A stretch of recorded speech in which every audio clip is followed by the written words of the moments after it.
Quas quia Pygmalion aevum per crimen agentis viderat offensos vitiis, quae plurimamenti feminae natura dedit, sine coniuge caelebs vivebat, talamique diu consorte carebat. Interea nivium, mira feliciter arte sculpsit ebur, formamque dedit, qua femina nasci nulla potest, operisque sui concepit amorem.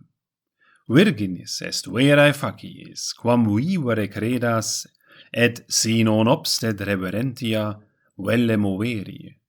Ars adeo latet artis sua.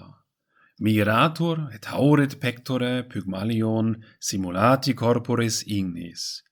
Saepe manus operi temptantes atmovet, ansit corpus an illud ebur, negatuc ebur esse fatetur. Osculadat redique putat, loquiturque tenetque, et credit tactis digitos incidere membris, et metuit pressos veniat ne livoren artus, et modo blanditias atibet, modo grata puellis munera ferdilli, concas teretesque lapillos, et parvas volucres, et flores mille colorum, liliaque, pictasque pilas, et ab arbore lapsas eliadum lacrimas. Ornat quoque vestibus artus, dat digitis gemmas, dat longa munilia collo, aure leves bacae, redimicula pectore pendent. Cuncta decent, nec nuda minus formosa videtur, conlocat hanc, stratis concas idonide tinctis, appellat torri sociam, adclinataque colla mollibus in plumis tamquam censura reponet. Festa dies veneris tota celeberrima Cypro venerat, et pandis inductae cornibus aurum conquiderant ictae nivea cervice juvencae.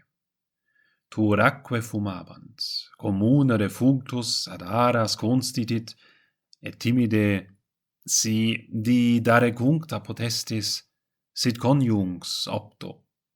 Non ausos eburnea virgo dicere Pygmalion, similis mea dixit eburnae.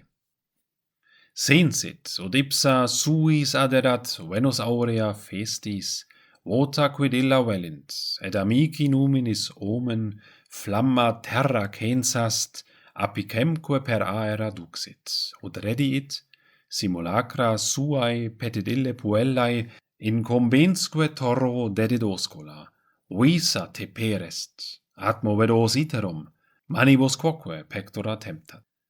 Temptatum molescit ebur, positoque rigore subsidit digitis cedit quod humetiae sole cera remolescit, tractataque pollice multas flectitur in facies, ipsoque fit utilis usu.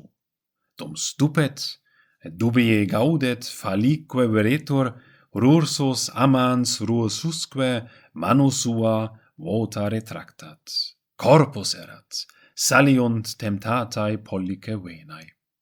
Tom vero, papius, plenissima concipit heros verba, quibus veneri grates agat, oraque tandem ore suo non falsa premit, datac voscula virgo sensit et erubuit, timidum quad lumina lumen attollens, pariter cum caelo videt amantem. Conjugio quod fecit ad est Dea, jamque coactis cornibus in plenum noviens lunaribus orbem illa papon genuit, de qua tenet insula nomen.